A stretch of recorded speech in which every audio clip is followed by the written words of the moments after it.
Pop Talk and Aliens, the William Clear podcast. Thank you, honey, for the introduction. I am William Clear. This is Pop Talk and Aliens, and I am very pleased to have my guest today, who is Greg Hawkins. Greg is the owner of the 38th Floor Bar in San Mateo, California, and he was featured recently on an episode of Bar Rescue on Spike TV. So we're going to talk a little bit about how those things are done, reality television, and behind the scenes action and the goings on, the mechanics of it all. So, Greg, thank you for coming. It's a pleasure to be here. We're going to make magic. We are going to make magic. So, I have to ask you, Greg. So your bar was doing pretty well. I've known you a long time. I've actually even worked at this bar for you a couple of times. You helped me out. So the bar was doing pretty well, as we were talking about before we got started.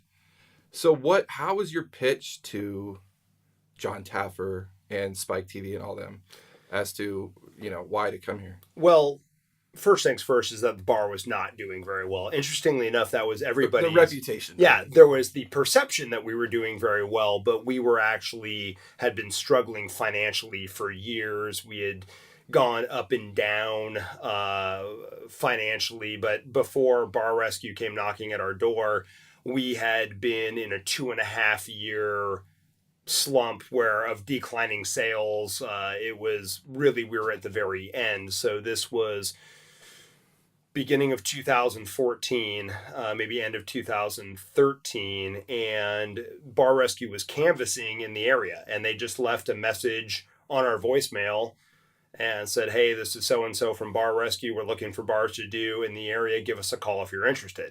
So I dialed back the number of the guy had left me, who was Michael, who was fabulous.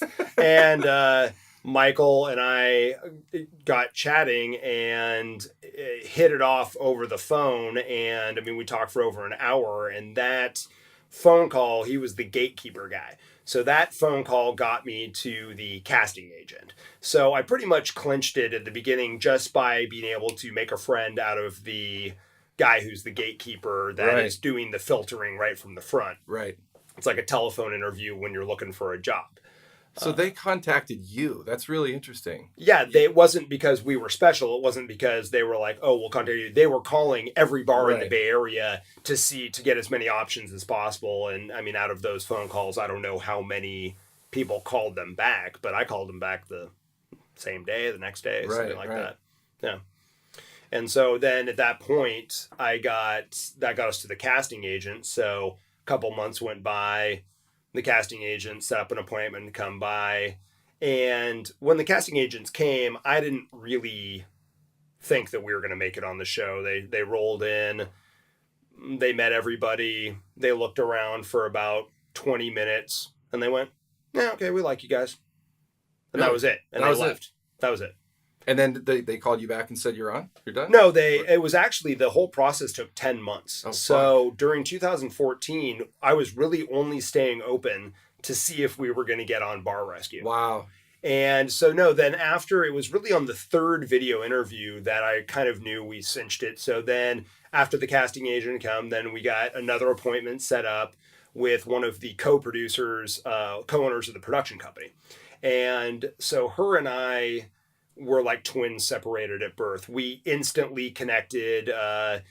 We had we were the same age, liked a lot of the same music, had similar working backgrounds. And we did a lot of video interviewing. And at the end of this video interview, we cried and hugged it out. Like we had this super emotional moment. And it was, we'll get into that a little bit later, but this whole thing has been an incredibly super emotional process. But at the end of that show, she pulled me aside and kind of gave me the sideways glance and went, I'm not supposed to tell you this, but you're going to be on the fucking show. So, so after that, I really felt like we had a really good chance of being on the show. And then after that, we had reams of legal paperwork to fill out. They did background checks on everybody. We had to sign dozens of releases. Right. And then we had a final meeting where they do more of the looking through your finances, and you have to provide a bunch of financials. And they came in and had contractors come and look at the spot, and they had production people come through to look at feasibility of things and ask you a bunch of questions. They took a lot of video and pictures. So they do their recon long before. So this was, I think the last one we did was sometime in, well, it was probably September of 2014. And they said, okay, well, someone will probably contact you in December. So they did all this stuff, and even though the woman had said, you're going to be on the show, after they did all this stuff, was there still a chance you might not? Absolutely. Fuck. So they have bars that fall out all the time. Most of the time, people can't fill out the paperwork, Right. which is, restaurant and bar people to a T. They can't get their act together to fill out some paperwork. I even had to follow up with my guys to get them to get their paperwork submitted. So most of the time where the people fall off is they can't do the paperwork, or from what I understand from production people, they'll do the background checks and find out that the owner is a sex offender or something Right. like that, and something really creepy will come up on the background check, and so they disqualify them that way too. Well, bar owners can, from time to time, probably have a little bit of a shady past. Bar owners, as in general, are a creepy bunch. Present company accepted, of course. Yes. Greg's a model citizen. So that was really the part. And then we didn't hear anything for quite some time. And then after Christmas, I got called up and they said, well, we'd like to talk to you about filming dates. How's the first week in January sound? This was like a few days later. Right. So, I mean, they literally, January 4th we just actually had our 1-year anniversary from when they filmed the show. So it's January 4th, 2015, they came in to film. And then when did it air? In the springtime? It aired in the middle of April. It was the last episode of the year, right? Yeah, it was the season finale. We were the highest rated show of the season. That's fucking awesome. Yeah, I mean, what was good about it was that we got lots of airplay, and they still continue to loop it a lot. Yeah, I still see it on, like, I'll be scanning TV, and they run marathons of that show all the time, and it's always, I always see it. I always know that the show's aired because our Facebook page has a bunch of new views, and there will always be random people Facebook friend requesting me. Right, so that's right. how I know it's run, is that there will be weird messages coming through or phone messages at the bar. I should mention to you listeners that the episode of Bar Rescue is called Mandala Down, and Episode 20, I believe. Episode 20. I actually checked today on Spike.com, and it's streamable there. So it is, yes. Check, you can find it on Spike.com. Go check it out after you listen to this, and you'll get to see Greg. And speaking of which, being on TV, do you think, or did they even say that looks had something to do with it? Because if you don't mind my saying so, listeners, Greg's a pretty good-looking guy. His wife is quite good-looking. You can keep that shit coming, dude. I'll take it. Attractive faces, looking good on TV. You think that was part of it? It's hard to say. I mean, I think that what they really liked was the family aspect of it, that my son worked here. And, my wife is really easy to look at. So I don't think that hurt us. Right. For sure, having good looking women on your show never hurts a show. Right. Whether or not that was a contributing factor, hard to say. I mean, the bottom line was in the process, they want stories. The bottom line is when I talked to Taffer, I asked him why did you pick us? Right. And he said that I could tell that you were a good guy in a bad spot. Mm-hmm. And he's like, we liked the family hook on the whole thing.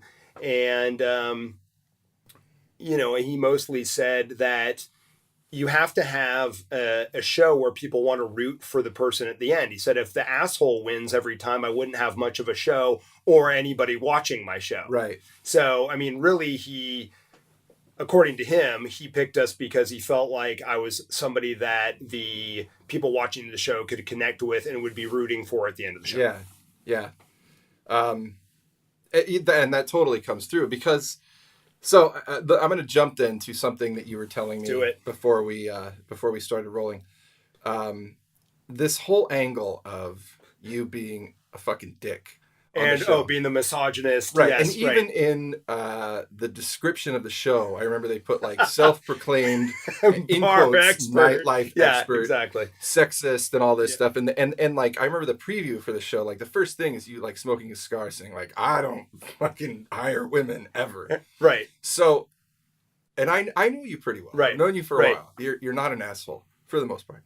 I have my moments. Yeah. But so you were telling me a little bit about how they kind of encourage that angle. So what was that? How did that work? They kind of tell you who they want you to be during the process. So that opening scene that you're talking about was from one of the video interviews that they did prior to us being on the show. Okay. And so they, during that filming process, are like, oh, well, we just want you just be you. Like, you be you. And so I was like, all right, well, since we were there for hours, I'm like, if it's okay with you, I'm going to have a cigar because I like to enjoy a cigar, which made me look like super douche for sure, you know? Yeah, it and contributes. so they really were kind of like, well, so what's up? How come it's all guys? And what's up with the women? And how come there are no women here? And, you know, and they kept running that angle. And so when I was being interviewed, I went, all right, well, you want to know why no women? Fine, here you go. This is why no women. And I launched into this, you know, tirade about dealing with, in general, female bartenders. Right. And so that was, you know, and again, keep in mind, they want big over-the-top personality for TV. So I gave them big over-the-top personality. Right. I ratcheted it up a little bit Totally. because that's part of the game and part of what got us on the show. Yeah. So okay, so you got the gig now. You know they're coming, and then when they first come in, I imagine they are setting up shit. There's lights, there's cameras. I mean, because I the first shot when you guys are standing at the bar, right, and it's just like John Taffer's outside in the car, Right. and you guys are all waiting, and here it comes. So what is the process? Well, of they that? came in the weekend before and they shot while we were actually open. And so the beginning scenes where they're doing the description of like, you know, the announcers doing the like Greg Hawkins in 19, you know, this and that, whatever, Yeah. and they do their whole thing. They were actually filming with handheld cameras on what turned out to be a really busy Saturday night, Right. and they were filming the next Monday. And so they were filming where we looked like we were open actually on a Tuesday when we're not normally open. So we had to get on our phones and get on Facebook and other social media and invite people to come to the bar so that we actually had some bodies in the bar on the night that we weren't. So what they did is the production people came to me and said, so what are you going to do to get Taffer off his seat and out of his car and come in here? And I really had nothing for him. I was like, well, I guess I'll just be excessively abusive to my staff. I guess that's pretty much what I'll do.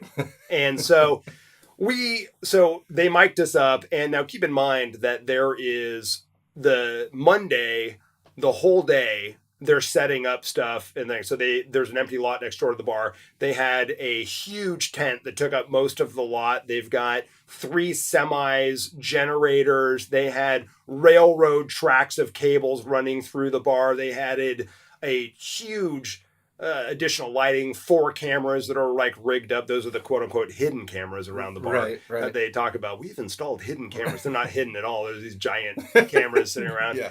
And so, you know, that's all set up so that it's not like you don't know he's coming, but they like to make it, they play this game all the way up till Taffer walks through the door. Well, maybe he's going to be by, but, you know, we've got other bars in the area that we're doing the same production thing at. Oh, right. And he's just going to show up. Yeah. And I said, sorry, but I don't think that they'd be doing this much production if he wasn't showing They up. got But fucking they didn't. 12 semis rolling around the Bay Exactly, Area and with they've got, generators. you know, a 50-person crew and 8 cameramen. And so, and they literally did have a crew that big. And so they mic'd us up, and I'm going through being kind of this abusive a-hole. And I got to a point where a couple hours of doing this, or I really couldn't take it anymore. I whispered, my sister was here hanging out, and I whispered to her, I was like, I don't know how much longer I can be this much of a jerk. Like, I have to this is getting a little bit old. And I actually had to start me thinking that maybe he wasn't showing up. And so it kind of messed with my head a little bit. And so there was a minor amount of genuine surprise when he walked through the door. So when you say that, so you were acting like a dick with them shooting before he came in. Correct. So you were getting worn out of acting like that before he even fucking walked in the door. Correct. And then we had, we set a few things up. Like I had my guys kind of break glassware, which is, as an owner, is always annoying because every single thing in your business costs money. And, right. Having your staff break glassware, which is very expensive. So we did some stuff like that. And I did some stuff that I would normally never do in the real world. I mean, I think they showed me screaming at somebody from one end of the bar to the other, which is nothing I would do in the real world. Right. And then additionally, the environment is so awkward. So this bar is well lit. We have terrific music, and the music adds the environment to just about any bar you are. I mean, if you're a sports bar, it's usually the games or whatever they have going on, but there's always some sort of music or noise that is contributing to the atmosphere of the bar. So in this setting, all the lights are on, plus all of the additional lighting that they've trucked in. So you've got retina searing lights all over the place. The lights are all the way up and there's no music on. And it's just this incredibly awkward setting to pretend like you're doing customer service. Yeah. And so, I mean, that makes it hard to kind of act natural as it is with all the stuff. And so then at that point, Taffer walks through the door. So is there finally at that point some genuine surprise? And so, when he came in and, we did these introductions and, Taffer kind of treated me the same way that you would treat a rabbit before you decapitate it for a meal. He kind of came in and stroked me a little bit and we sat down and he kind of gave me a lot of kudos about certain things and whatever. Yeah. And then little by little, he started ratcheting up the abuse. Right. And ratcheting up the abuse. And before you knew it, he's in a full-on red-faced rage just berating me in the bar. And that's when we got into, he was like, all right, tough guy, let's go and see what you got against. He put me up against Mia for a bartending competition. And, Mia came in and was acting all offended in a very, poorly acted way about my apparent disposition towards female bartenders. Her entrance to me was probably, because I thought it was very well done. And I could tell from being around you and knowing the bar and everything that, you could tell there's a certain amount of scripting. But her entrance was it was like the entrance of a villain into a James Bond movie, kind of. Yeah. It was so dramatic. Right. It was so dramatically played out. She just needed a white cat to pet. Totally. And some music. You should have had some music. But so you told me a little bit about this, and I think this is fascinating, is that they have, and again, people watch the episode, Mandala Down on Spike.com.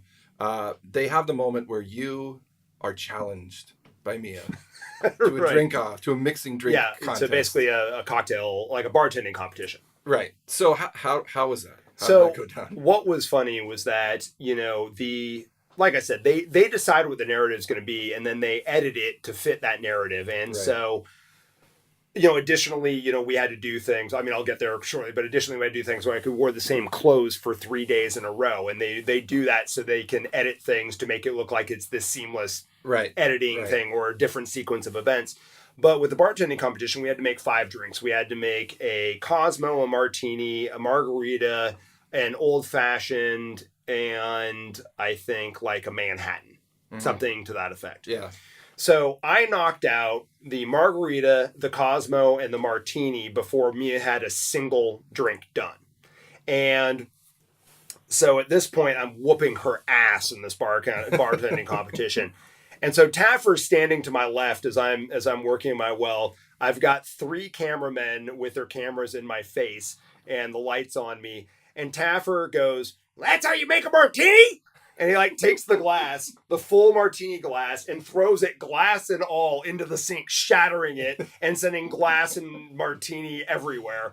And so he goes, do it again. And so I make the martini again. 5 martinis later, he accepts my martini, which at this point, Mia is now caught up and made all the drinks, and she apparently is the big winner of this bartending competition. But you spilled the drink. That was real. They did not. I did know. So I knocked over my tin when I was going for a bar tool, and as I was moving quickly, I knocked over my tin, and Taffer was like, clean it up! And so that was legit. That really did happen, and actually it was kind of good TV. That was great. It did make me look like a bumbling bartender or whatever, which is ironic because I've probably done that a half a dozen times in 10 years of bartending, but whatever.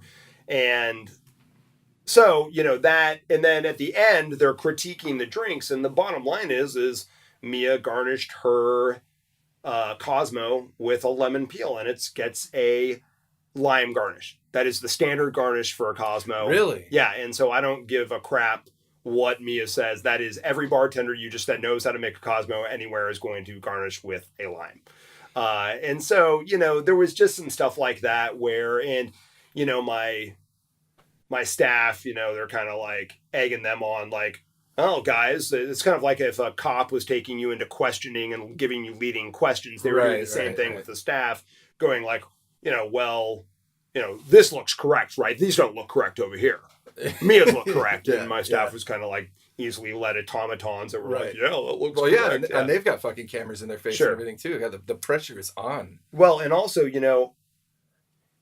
they cut a part that I was really surprised that they cut, and Taffer was going on and on and on, and he'd been yelling at me now for about 45 minutes straight. And finally, he was telling me he's going on and on about how Mia's going to kick my ass in this bartending competition. And finally, I just snapped. And I said, are you going to bark all day, little doggy? Or are you going to bite? Like, let's do this. And I thought for sure that was going to make it in there. And that was real. Like, he had pushed me to the point where I just like red-faced, angry, snapped at him. They put in the part where I called him an asshole. And I remember that. And that was when I was much more calm. And so at any rate, I thought it was kind of funny that they cut that. I thought for sure that was going to be in there. For at least a teaser, you'd think that's good shit. Do they? Okay, so I imagine like they have to cut, right? And they have to set up new shots and stuff like that? Or do they ran. No, it's, to their credit, it's the least scripted reality TV show, I think, out there. But what they do is it's very professionally done. I mean, they have a huge crew, and the crew was amazing. Like, everybody that worked on the show was fantastic. They're terrific people and really professional. And but what they do is they just run cameras nonstop, and it's all in the editing process. Right. It's all, I mean, they filmed for 6 days. They filmed 10 to 15 hours a day. They keep you cold, hungry, and tired all the time so that they're easily agitated. Right. And they edit that all down to 47 minutes for the show. Fucking A, that's a lot of editing. Yeah. God, I can't imagine. Because, just going back to what you were just saying about when you were, are you gonna bite, little doggy? I mean, God, there's so much shit that an editor. I always think about editing a reality show because I if I watch like anything like fucking Pawn Stars or whatever, how they always will show, like, for example, and they did this. I can't remember exactly what it was on your show, but they did one of these things where somebody says something that's like provocative, right? And then they cut to a shot of your face. That's like, oh God, what the fuck's going to happen? Oh, you know what it was? But I never know if those are the actual, if you're reacting to something else that they throw in, because that happens all the time. Right. It's really hard to say because a lot of stuff that they picked,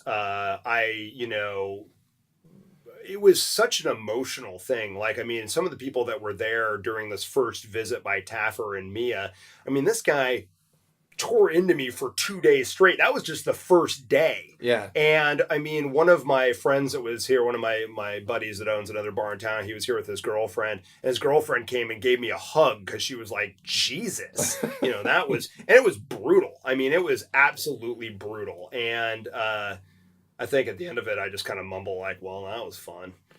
And, I was grateful that he left. Really? Oh, yeah. At that point, I was just like, and on the way home that night, I was so much, I didn't sleep the entire night. I bet. I went after all over that. and over what he had said Yeah. all night long. It was really very upsetting for me because the bottom line is that, the success or failure of this business really is up to me. I'm the guy making all the decisions. I'm the guy leading the ship. Oh, what was funny is on one of the teasers or at the beginning of the show, they have this shot of me where I go, I would like to think that I'm not the problem. And then they cut away to something else. My very next sentence was exactly what I just said. Well, but, I must be the problem because I'm the one responsible. So they took that one part and then didn't add the other part. That's so classic. At the end of Taffer coming through, and like I said, he had done the rabbit slaughter with me where he had given me a lot of kudos, and legitimately we became very good friends over the course of doing the show, and we still communicate on a regular basis. And I did another show with them, and he's been incredibly generous with his time with me. Yeah, that's awesome. But I literally didn't sleep the whole night the next day. I came in the next day absolutely burnt out, and then he just launches into me for a whole second day of tearing me up. They probably love that. They're going to get facial expressions from you that you can't pay for. Yeah, you've been fucked over all day. You don't sleep. You're not eating. You come back in. You're wearing the same goddamn shirt. They love it. Yeah, they love it. And I mean, this went on. I mean, we're back filming the next morning. We wrapped up filming the first night when Taffer comes in about midnight. We're back here at 10 in the morning, and for the next 4.5 hours, Taffer yelled at me. So the first this just went on, and so I remember my dad called me and said hey, how's it going? And I said, it's going awful. This guy's just been yelling at me for 2 days straight. I'm like, I'm over it. I finally, I got to the point where I told him, I was like, okay, bro, I get it. I suck at life.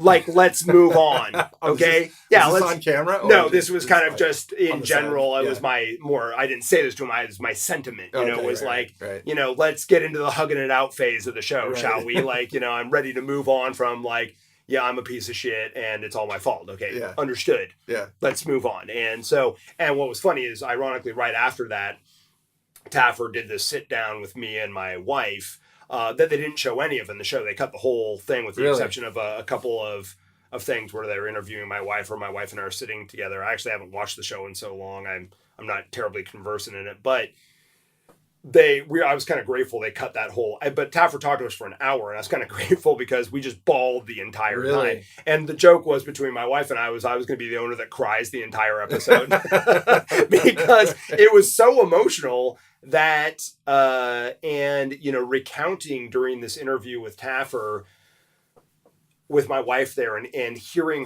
her side of it and what this had cost us and what it had cost my marriage and how it had and I had known this, but to hear it again was it was gut wrenching. It was awful. Yeah. And it was something that was just I'm just so lucky that my wife is such an amazing person. I mean, I wouldn't have blamed her if she left my ass during that period where, I really became a different person. And it wasn't until I kind of snapped out of it, and the show didn't do this. I had kind of snapped out of it about a year before. Right. I mean, the nonstop financial stress, I became somebody that I didn't feel the same. I didn't look the same. I mean, everything I went to the doctor because I was having PTSD, physical symptoms from the constant stress. Yeah, it was very, very challenging. And, I'm sure I was a real peach to live with.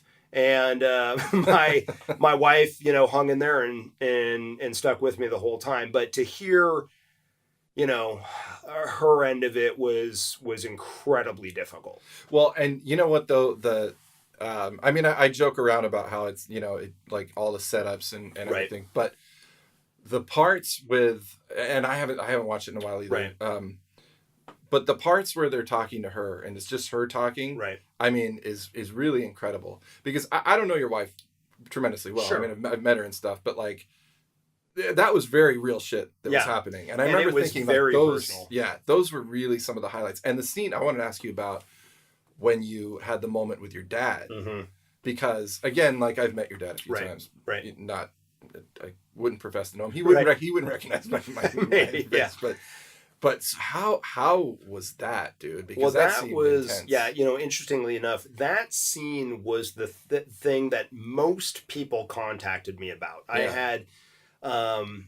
I had many people contact me about how significant that was for them. And it was, Taffer's such an asshole. I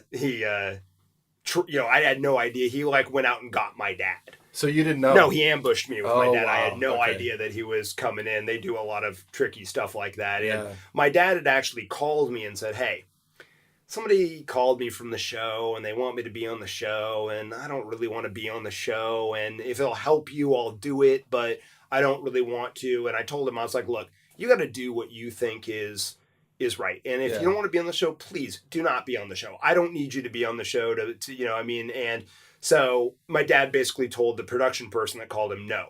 Then Taffer called my dad personally.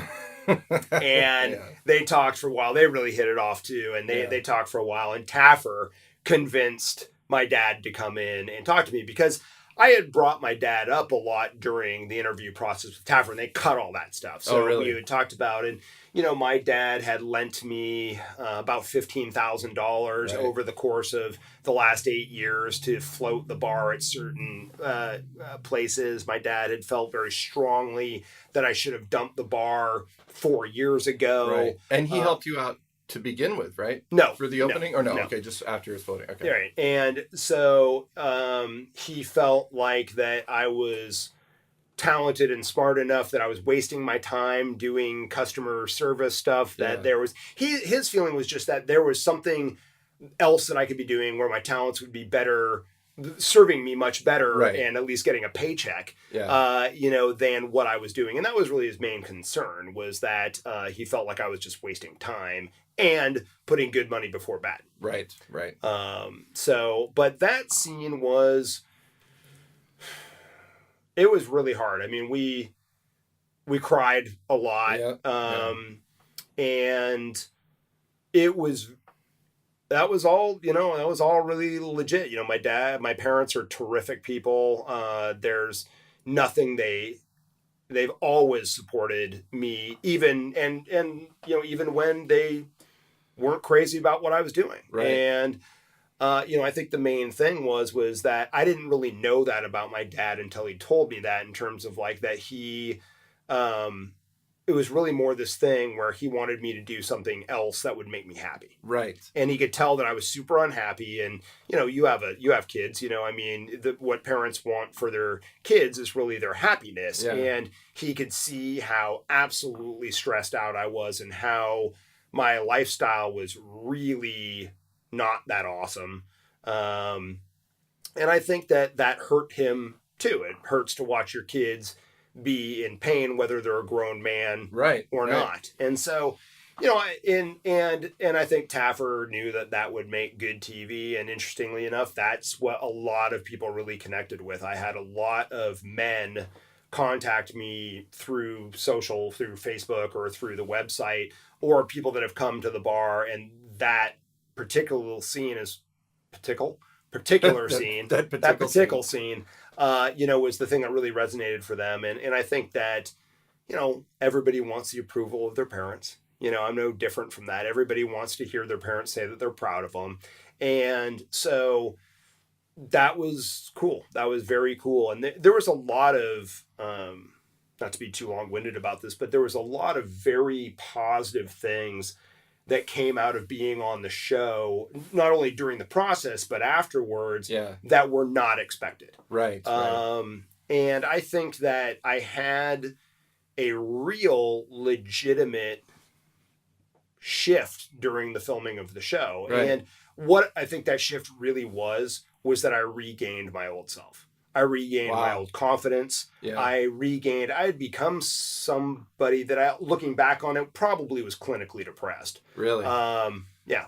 Well, and I think part of that probably is that you like when you're doing like fucking 15-hour days and all that stuff, like you're being forced to go back to justifying why you're doing this, right? I mean, it's kind of like, the whole beat you down to bring you back up type of thing. Right. And, Tafford did a lot of that with me personality wise. Yeah. I mean, he kind of like broke me down and built me back up again. And granted, I mean, it's kind of unpalatable when you have somebody shove your character defects right down your face, when, I mean, I would have preferred a different manner, but I knew what I was signing up for with the show. Right. I mean, I'd seen the show. I was a huge fan of the show. So being on the show was a thrill. It was totally surreal. I mean, I've never been on TV and to be picked out of the literally thousands of applicants that they get to be on the show it was one of these once in a lifetime things that was an incredible experience. Absolutely. And I just wanted to go back to the section of the show with your dad one more time, because you were talking about the response that you get, and I think it actually. This will make sense, I think, when I tell you, but it kind of reminds me of like the response that something like Field of Dreams gets, because I think not only the parent and the child being able to connect like that, but especially fathers and sons, right? Because it's always so difficult to make that, like, me and my dad, we get along great. Like I was telling you before we started, I took a doctor and stuff like that, but that, the moment you had with him, that's like a deep breakthrough, that's like very direct communication that dads and kids don't always get. And so when they see that, there's a vicarious feeling, and it doesn't surprise me that you got so much response from that. Yeah, I had many men contact me saying, geez, I wish my dad and I had been able to have that conversation before he died, or this or that, or, or I am going to make sure I have that conversation with my son. Exactly. And, it was a very, and also, in this country, other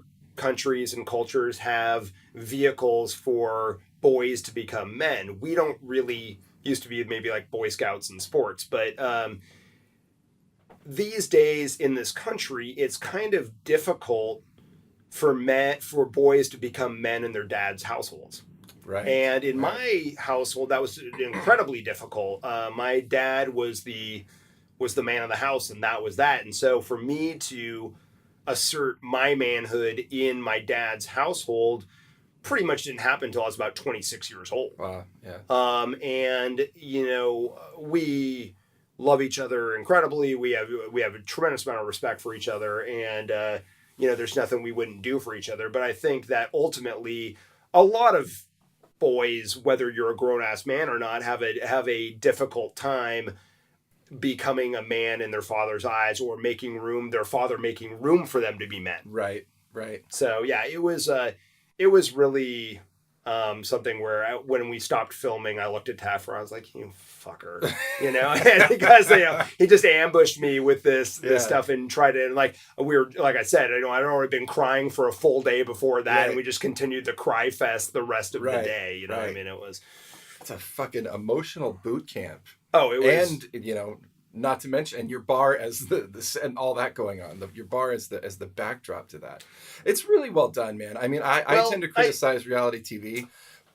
I disagree with you. I think that it was edited. I thought that the editing job was kind of a hack job. Well, I think I would agree with you with that, because, and to me, because I'm no fucking filmmaker. Sure, but I do. You understand the principles of it. I do make I do a little bit. I dabble in that, and so I tend to have an eye for that kind of thing. Right. I tend to notice that type of stuff pretty well. So, and the normal people don't, but my other friend who is an editor for a living, he, after he watched the show, he was like, Jesus, maybe I ought to get a job with Spike doing editing because of the hack job they did on your show. Right. And I mean, there was a lot of stuff with the editing process. We that was kind of funny, where they took 4 or 5 different conversations and strung them together to make it look like I'm saying one sentence. Yeah. And so they did stuff like that. Oh yeah, I mean, there was stuff they omitted, and then stuff that they added. I mean, they added a lot of stuff where we were blowing off steam in between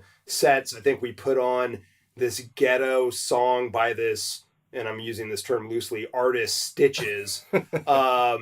that's called Brick to Your Face, and it's the most ridiculous ghetto hip hop song we could find. And we played it on full blast, and we're all dancing just to like blow off steam and be goofy because we're stuck at the bar all day while we're filming. And they used a lot of that footage to make it look like all I did at my empty bar was like dance. Right.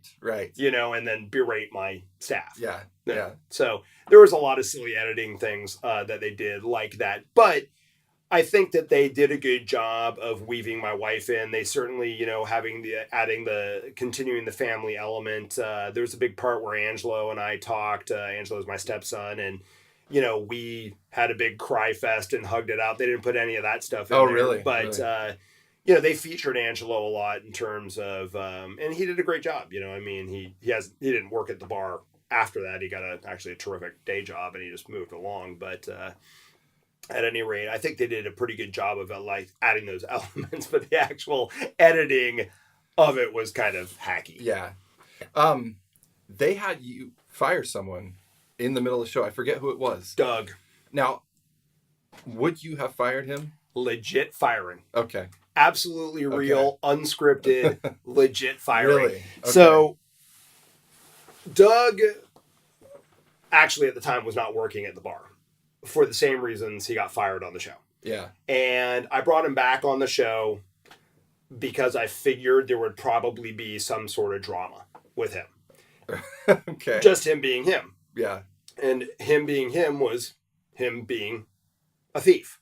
So he just went ahead and did what he normally does, cost me money or steal money from me. And so, it was actually kind of a good piece in the show that was totally real and totally legit. Taffer pulled me aside, and this was during the stress test, which we should get into a little bit. Yeah, we got to get into the stress test. But, that was, he pulled me aside. He said, I just saw Doug, pass 8 drinks across the bar and not collect for him. Yeah. So what had gone on? So before the stress test, what we had was they had chips, and the chips was just an accounting system to see which bartender was the fastest bartender, made the most drinks. We had a pre-shift before the stress test where I made sure everybody was clear. You get a chip. The chip is just an accounting system. You ring them up for the drinks. People are paying for their drinks. Yeah. Now, during the stress test, you're only making the 3 drinks that they're showing, that they're featuring for the show.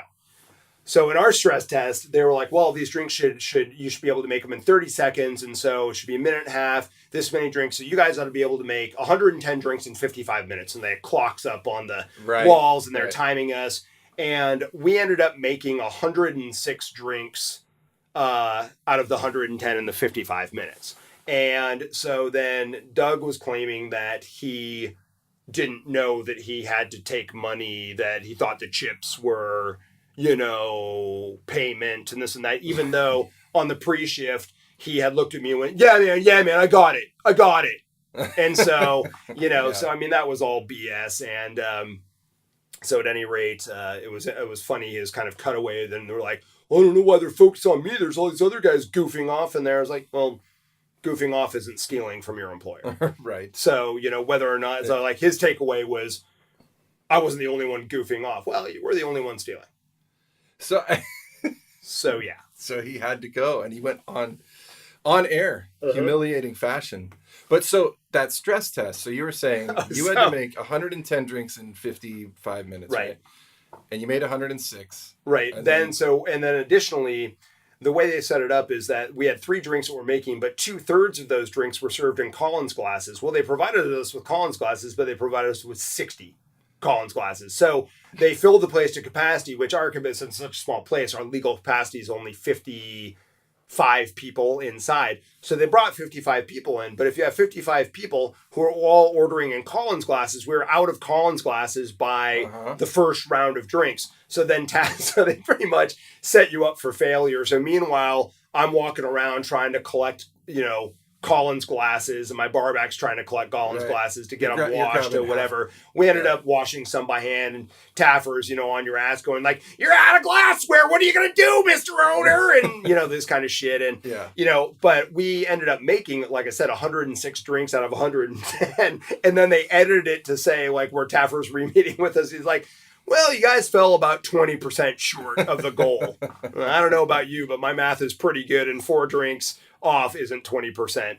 loss on Did it. you say anything that at that point that they cut out or anything? Or No, did you they fuck just it? that was an editing thing Right, in the process. right. Yeah. So, but yeah, they pretty much. Oh, and what's interesting is right after the stress test is when they start doing the remodel. So literally, people left the venue. We shut it down. So we everybody left. We finished the stress test. We did the little filming about the end of the stress test, and then as soon as the cameras were off, the construction people rolled in and started ripping shit off the walls and tearing everything up. And so that's very interesting to me. Did they give you any input on that, or did they just No, dude, we are going to do what we do? Yeah. You sign a form, and what you get is what you get. They give you a wish list. They go, give us tell us everything that you would want, Right. Whatever. But they're going to do their concept, whatever they're going to do. They did a lot of nice stuff for us, but they didn't do. We kept saying we're a DJ bar, so we kept saying pro audio. We would love. Yeah. I want all new pro audio, and they didn't give us any new pro audio. We were stuck with our same crappy equipment Right. that we have that we managed to put together with paper clips and duct tape. You know what I mean? That Yeah. still is functioning okay, but Right. I reinvested some money right away into better speakers and some other stuff. But yeah, they give you a wish list, but essentially you sign over all your rights they do what they're going to do. But what they did was pretty awesome. I think it worked out great. I think a lot of the negative feedback that I got from people on the show was that they kept doing all these shots of San Francisco instead of San Mateo. That's one thing I was gonna say earlier, is that I think through the whole show, they basically frame your bar as if it's in San Francisco. Right. So if you're not from the Bay Area, you might think that we're Daly City. Yeah. That we're Right. right next to San Francisco when yeah. we're 20 miles, I don't even think they ever said the name of the city. No, they did. Did they? They did. Yeah, for sure. But they're talking about San Mateo, and then they're showing a shot of the Golden Gate Bridge. all the instead exteriors. of we've got a San Mateo Bridge. Yeah. All the exteriors were San Francisco. Right. Yeah. And so I think that was some of the negative feedback that I got from locals on the show was, here we are, you're putting San Mateo on the map, and they're doing all these shots of San Francisco, and also their demographics of San Mateo I thought were incorrect. They put they said that some huge percentage of 21 to 24 year olds that live here. Oh yeah. Unless they're probably living at their parents' house, right. Which may or may not be true, but I don't think that it's true. There's demographics that they use, so some of that stuff. But overall, what they did with it, it turned out great. They did a lot of stuff that I would have done if I had had money to put into redoing the place. Yeah. But the wall that they did with the downtown shot of San Francisco looks really cool at night. It represents very, very well in person. We did a lot of stuff after they were done with the remodel. I put another $8,000 into the bar immediately. So they did the remodel, but then for instance, we built the DJ booth, and then they built a little plywood box that they put around our DJ equipment and called it a DJ booth. Yeah. And we actually, built a proper DJ booth and, got some better equipment and this and that. And, I got new speakers. We did a lot of stuff where, I put $6,000 behind the bar that you don't even see that actually makes the bar super, super fast service bar now. Right. But no, they did a tremendous job. They painted it much darker and made it look much bigger. It was very wild to me to this day that they made a dark space look a lot bigger. I will, for our listeners, I will talk about what they did on the wall. So basically, they put in, how many screens are there? 6? 5. 5. Yeah. So they put in 5 vertically mounted LCD screens. Yeah, LG TVs that are made for advertising, so you can project vertically or horizontally. Right. And what they do is they function sort of as windows, making it look like you're on a 38th floor. Right. Looking out into, and it's the San Francisco cityscape. Right. And it's time-lapsed recording so that you watch cars drive by, and it looks amazing. I mean, we're broadcasting or podcasting from the bar now, and I was just out there looking at them, and it's pretty amazing. No, it's and it a makes cool it look effect. a lot bigger. Yeah, it's a very cool effect. On the show, Taffer says, you can change it to any scene that you want. That was a little white lie. I mean, in order for us to do that, we would have had to network all the TVs to get a live feed subscription, have it hooked up to a computer, and that's about $5,000 worth of AV stuff that you know I haven't done. So you're not going to put sailboats and stuff no, but like, you know, we wanted to be able to be 38th floor in any city, you know, 30th floor Tokyo or something like that, do theme parties. But, you know, overall, just there hasn't been money for that kind of stuff. You know, we've been doing a lot better, but I still owe people a lot of money, and we need to take care of business first and worry about decor stuff. Right. Yeah. So after it's all said and done, and you come in, you get the reveal, you get the new place. Right. And then Taffer sits down with you, and it's the big, you know, hey, we did it, buddy. Right. What's that like? Well, the reveal part was kind of crazy. I mean, they kept us waiting around. They didn't actually do the reveal's kind of funny because they have to film it from different angles. So first they do the thing where you turn around and go, oh, you know, and like you look at it, and then they make you do it again. Oh. And then Taffer has to be standing over here. And so we had to do it about 4 times where we turn around and had to have this like legit surprise, like I am super excited, you know, kind of thing on it. So we had to film that a few times. Really? So they kept us outside, so we didn't get to see what was inside. It was getting kind of like, you're like, come on, let's go see inside. And, you know, I mean, they gave us a great platform to stand on. I mean, we did a bunch of stuff right afterwards. I mean, the following week, which I think really added a lot to the space. Yeah. But they gave us a great platform to stand on for sure. Right. And then, so we came in and, you know, I mean, again, it was just a really emotional thing. You know, I'm there with my wife, and it's this whole change of environment and, you know, the fresh start. And like, it's just, it was, you know, again, incredible emotional roller coaster and a tremendous sense of relief in a lot of ways, too. I used to look around the bar and just be like, the bar looked so crappy because I'd planned a remodel that we ran out of money. And so and then there was never any money to finish it. And it just looked like crap. And every time I walked in there, I was embarrassed of the place. Right. And now to walk in here every day, and it represents very, very well in person. It looks amazing. Especially at night. You know, I mean, it's really made to be seen at night. During the day, it looks good. I mean, it's clean and looks good. But really at night is when it represents the best. And they do pay for the remodel. Yeah, right? So some of the myths are like, oh, Taffer takes a piece of it, and this and that's all bullshit. It's just a free remodel. Wow. So it's like winning the lottery. I mean, it's tremendous. Really. And if you think about it, it wouldn't make any sense for Taffer to take a piece of these businesses anyway, because he'd be open to all sorts of liability if he was on some company stuff with some of these yahoos that own these places. Right. And he would also be responsible for their failures and all this stuff. So it doesn't make any sense for him to like have a piece of the action. And, you know, interestingly enough, on a quick side topic, I did another show with Spike, which they're doing a series called Back to the Bar, where they go and revisit remodels that they've done or rescues that they've done. Right. And they were doing a studio show where they invited me to come down to, they invited all the season 4 and season 3 owners. And, you know, it was a format where they had a studio set up, and then they would show a snippet of the show, and then the owner would talk to Taffer about how things are going on. And they invited me to guest bartend.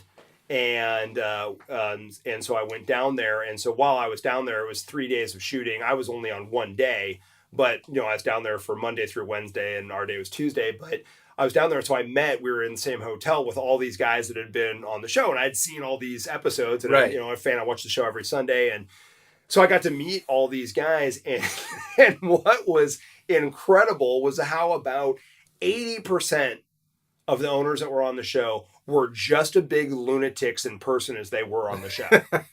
So, I mean, they weren't exaggerated. No, like not at all. One guy got so hammered, he missed his flight to LA. And then we had a noon call time, and these guys are power drinking at noon. They're drinking Red Bull vodkas and taking shots of Fireball. Oh, And at Jesus. one point, we're all hanging out for the people that were going to be in the episode that I was filming in. And I told these guys, I'm like, you do understand we're going to be on national TV in about 45 minutes. So maybe you guys ought to cool it. And I talked to 4 different guys that went, geez, I wish I hadn't drank so much before I talked to Taffer. What the fuck? Yeah, I was like, you think? Dumbass. There was even one guy who tried to attack Taffer on stage, and the security guy tackled him. And there was another guy who fought with Taffer's bodyguard. Why? Just because they're crazy They're people. just drunk and crazy? Yeah, no, they're just fucking crazy people. God. Yeah, so it was... Now, and the flip side of that was I met some awesome people. I met from some of the other owners that were just terrific people and made really good friendships with them in a short period of time. Especially like the guys from the firefighters from New York. They have Jack's Firehouse, I think is their bar. Yeah. They were terrific guys. And so at any rate, but it was just really funny that, a large percentage of the people that I interacted with were just Looney Tunes. Yeah. But then again, as we said at the beginning of the show, most bar owners are kind of creepy. I've only worked for a couple of bars, and I have my experience has thankfully been very mellow because I've worked mainly restaurant bars. Right. So I haven't had to encounter that too much, but I know it exists. Yeah. And I think the other thing too, that a lot of questions that I get a lot about being on the show is really about Taffer, about the host. And like the number one question is, is that guy really an asshole? Yeah. And, the answer is yes and no. I mean, he was incredibly hard on me, but his purpose was to create a shift. And he's not a psychologist, but he might as well be. And he doesn't use the same tactics all the time. Yeah, he yells a lot because a lot of the people that he has to get through. And he knew that he had to really, I'm not easily intimidated. I'm not No, for scared. sure. I can tell my audience, our audience, that's very true. I'm not someone that, but at the same time, when someone's telling you the truth, it's very difficult to argue with them. Yeah. And, someone's got to care about you a lot to tell you the truth. Right. And that I think overall, he showed me the absolute most love and respect he could possibly show me by, spoon feeding me my character defects, and Right. tastes so good. But, he is in it for the people. He doesn't need the money. He's got plenty of money. Yeah. Believe me. But he's really in it for the people. And like I said earlier, when I talked to him, he said, I could tell that you were a good dude in a bad spot. Right. And we became really close over the course of the show. We talked a lot off camera. Right now I'm looking at some alternative career stuff. And I emailed Taffer, and he carved out 45 minutes to talk to me on the phone. Wow. He doesn't have to do that. No. I mean, do you know how busy that guy is? Yeah. I mean, and so that's the kind of guy he is, that he cares enough about, and I think that he cared enough about me because I was another bar professional, and that we respect each other, and that he was someone that he felt like, versus some of these guys who have like never worked in the bar business. Mm-hmm. And also I think that the feedback he gave me a lot was that my capacity to accept what he had to say and make the necessary changes to make those things stick and to make things work and commit to the new program, that my capacity to do that really impressed him. And he pulled me aside, and whether or not it's bullshit or not, who knows? But, he pulled me aside and said out of 80 bar rescues, that I was the owner that he was the most impressed with. Wow. And, that kind of stuff. His bodyguard was also a terrific guy. And I actually didn't really meet him till the last day. And his bodyguard pulled me aside and said, I don't know what's going on, but he did more stuff for you on this show than I've ever seen him do for anybody. Yeah. So we really did have a legit connection, and still do. I mean, it's like, I just feel really lucky that I can access one of the industry's top professionals to bounce ideas off of him. And that's tremendous. Well, and clearly he must mean that, because I mean, if you've done 80 shows, right? Well, now they're up to 100. They've done almost 100 shows. So they got now, 100 shows. There's no way he's carving out 45 minutes for all these yahoos that are trying Yeah, to and I'm not even sure that those people are seeking him. You know, what's funny is that a lot of these guys have a lot of animosity towards him, which I don't understand. I mean, this is guys handing you this unbelievable opportunity, and you know, so many of these guys just go back to doing whatever it was they were doing before. You know, I mean, and they asked me during this process, well, is there anything that's untouchable? Is there anything that, like, you know, or absolute, like, we can't change, or this and that? And I said, do your thing. What we're doing ain't working. Right. So why would I try to keep any part of that? And so at any rate, it was one of these things where I'm always puzzled by people that have nothing but full on gratitude for this guy's effort.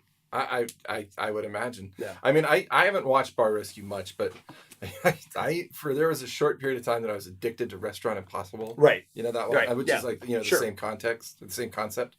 And God, some of those people would be so resistant. And I was always like, what? To the end. I mean, not just in the beginning and then change over at the end. Right. I mean, through the whole thing to the end where they'd be like, this is what I wanted. Yeah. I liked what I was doing. I was like, well, then what are you doing? Yeah, you liked like the pirate bar that they did on Bar Rescue. They did. Did you ever see the pirate No, I bar? didn't see that one. This lady, I mean, the short version is, and anybody that watches the show is going to know immediately what I'm talking about, but they did a pirate themed bar. This lady was $1 million in debt and living in her parents' basement with their daughter. And the lady, the Taffer, set them up with, you know, this really high functioning place, and she changed it back to the pirate bar in like 2 weeks. You know what I mean? So at any rate, I mean, it's like you can't fix stupid. And the bottom line is, you know, most people don't change unless their back is up against the wall. Right. And but even hers was, though. Well, and what I'm saying is that, and even then, sometimes they don't change. You know, Sometimes and people will defend, you know, they've lived with these character defects for so long that they're like, you know, a part of them.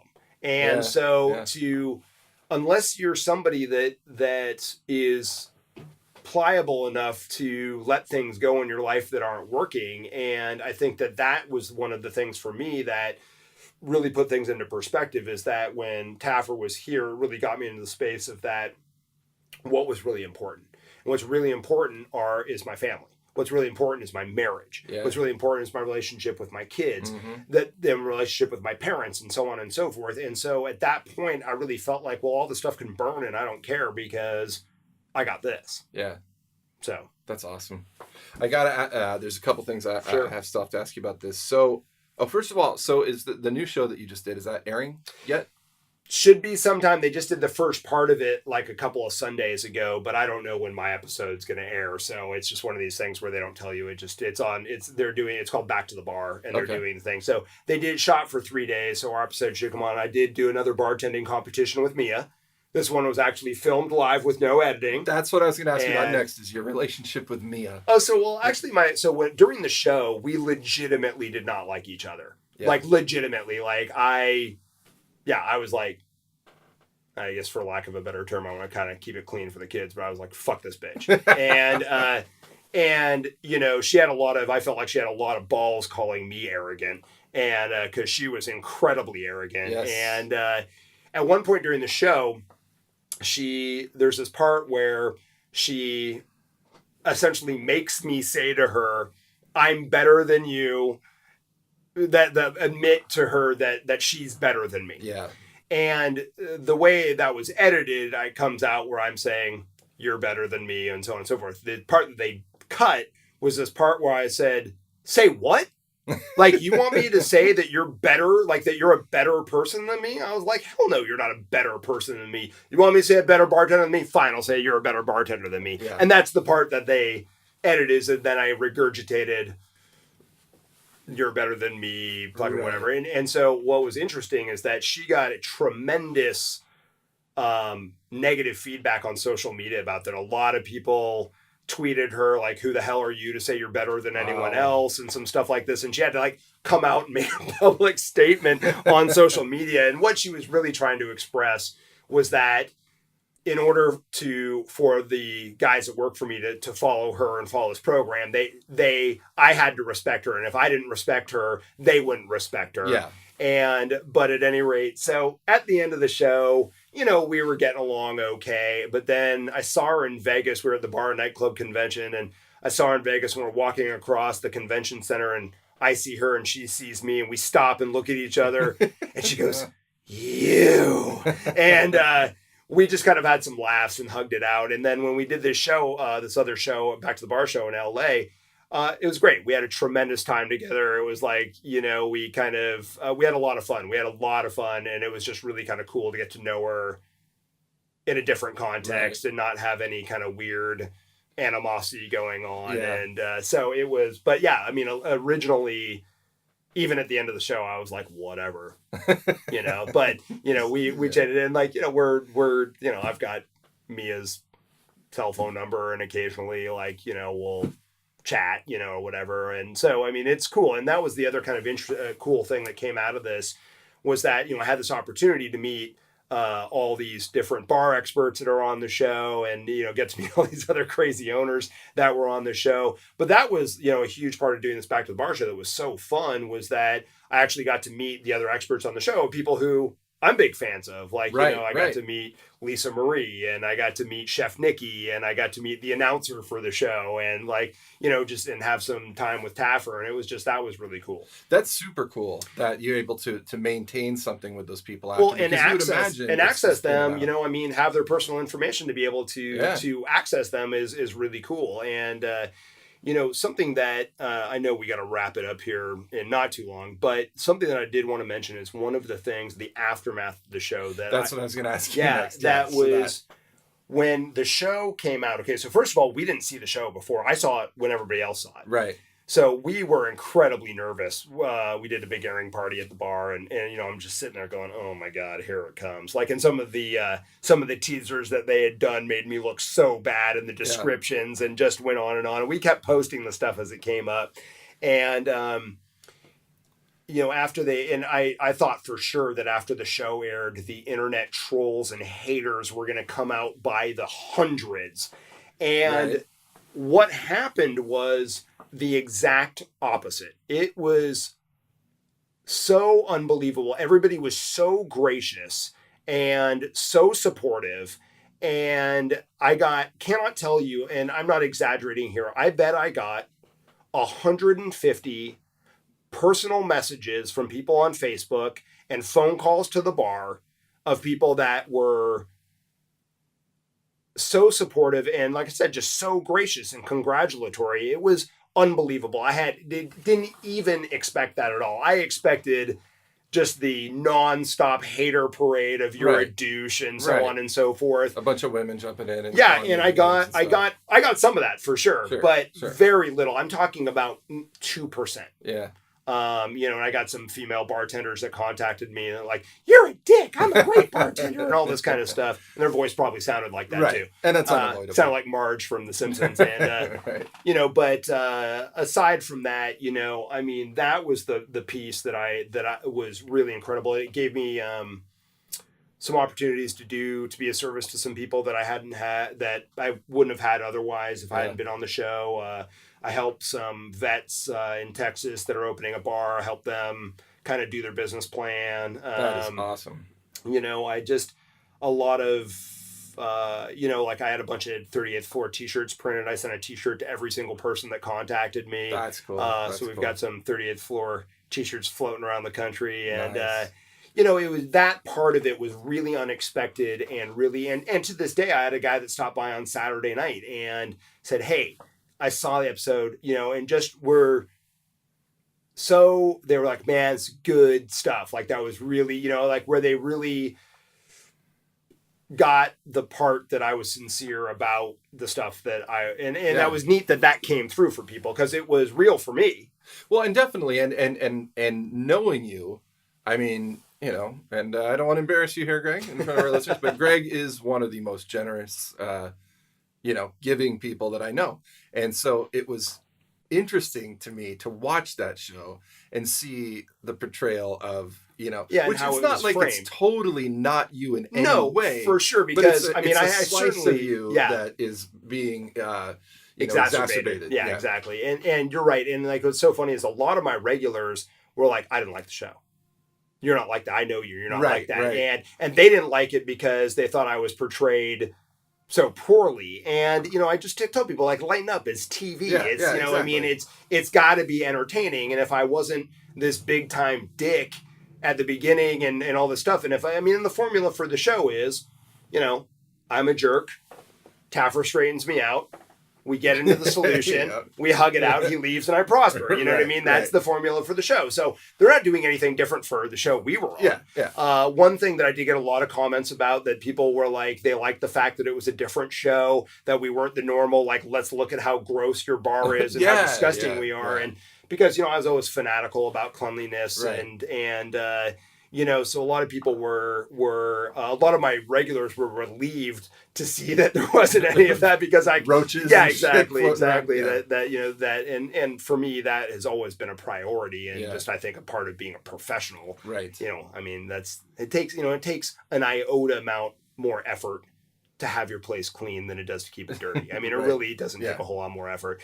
So I think that those were some of the things that people really resonated with. People was like, oh, wow, your place is really, really clean. Paffer, when he was there, they cut this. He was like, congratulations, you got a clean piece of shit. So they didn't add that in there, but he gave me a lot of choice comments like that when he was tearing into me. Nice, Yeah. nice. So the follow-up part, where they come back and say, now that we've rescued Greg's Right, bar, it's right. doing this and that. So we talked about that a little bit before Right. the podcast. So- how is that going? Well, first thing where we got kind of screwed on, it was kind of a good thing and a bad thing, was they changed our airing date 3 times. So first we were supposed to air in the middle of March. Then we were supposed to air at the end of March. Then we were supposed to air on Easter Sunday. And now keep in mind, I'm priming people with invites for this thing, and we keep changing the date, I remember keep changing that the date, on keep Facebook changing the and date, stuff, yeah. and then they were going to air on Easter, and I was like, Easter? No one's going to watch on Easter. No one's going to come to the bar on Easter. I've already spent $1,500 on marketing that's going down the tubes because they've changed it each time. Yeah. And then they ended up doing it at the end of April and made it the season finale. And so, it's like in a conversation, people remember the first thing you say and the last thing you Right, say. yeah. So being at the season, the season finale was kind of a big deal for us. And I guess the reason Spike picked that was because of all of the sellable moments that we had in Yeah. it. So they had a lot of the snippet stuff that they felt like was good snippets to catch people's attention. So I guess they felt like there was a lot of those moments. So they wanted to use it as the wrap up. But so at the end, they usually do this follow up, 6 weeks later, this and that, whatever. So they coming up to the show, they finally let me know what the actual date is. So I sent an email to my contact at Spike, and I'm like, so, hey, do you guys want to know how the bar's doing or to do the end part? And they just made all that up.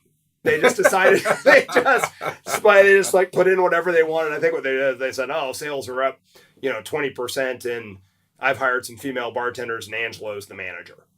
And none of that, some of that, like 3/4 of it was true. So, we were up 20%, and I had hired some female bartenders, but Angelo wasn't the manager. And what was funny is I had people coming in and going like, where's Angelo? I want to meet Angelo. And he wasn't even working at the bar anymore. And so Right. that was kind of funny that Spike just decided to go ahead and make Just up their own tack it on. statistics. That's Yeah. probably like they just average out how every bar is done after they've been there, and then I just throw it in there. That's Yeah, good. yeah. He's got one female bartender. Good enough. He's got a few. We've done a few. Yeah, exactly. So, that part was kind of like, oh, okay, well, you guys go ahead and make it up. Awesome. Do it. Greg, this has been enlightening, entertaining, and awesome. Well, I appreciate you having me. And then if you want to see pictures of the bar, we have a Facebook page. It's just 38th Floor Bar. We're on Titter. Titter? Are you That's on a Titter different. and Twitter? That is a different social media. That's a little network. bit of a different account. We're on After Twitter dark. at 38th Floor Bar, and then we are on Instagram at 38th Floor Bar also. The website is 38thfloorbar.com, and you can see pictures of the venue and the like in there. I work every Wednesday, Friday, and Saturday, so if you want to come meet me in person. Come meet Greg. Most of our subscribers at this point so far Are probably in are the Bay Area. in the Bay Area. A lot of them. So come on by. 38th Floor Bar, at 38th Floor Bar on Twitter, at 38th Floor Bar on Instagram, and just 38th Floor Bar on Facebook. Yeah. That's Check it. him out. Greg, I got one more thing to ask you Yes. though, off topic, because I know you do MMA stuff. This is a question. I asked. Sparingly these days. Okay, but so saying that I do it is kind of a misnomer. More like I have done it. Okay, but you're familiar with it. Yes. You have a Correct. lot of knowledge of it. Steven Seagal, completely fake, any credibility. What's your take? I think Steven Seagal is legit. I think that he can really do what he can. The fact that he weighs about 300 pounds now, Yeah. probably not as proficient but difficult to fake a lot of that stuff. So I think Steven Seagal, and besides Hard Target or Dark Territory, good movies. That was the answer I was hoping for. Greg Hawkins, thank you so much. Bill, it's been a pleasure. This has been Pop Talkin' Aliens. I'm William Clear with Greg Hawkins. Cue the hot chick. Pop Talk and Aliens, the William Clear Podcast.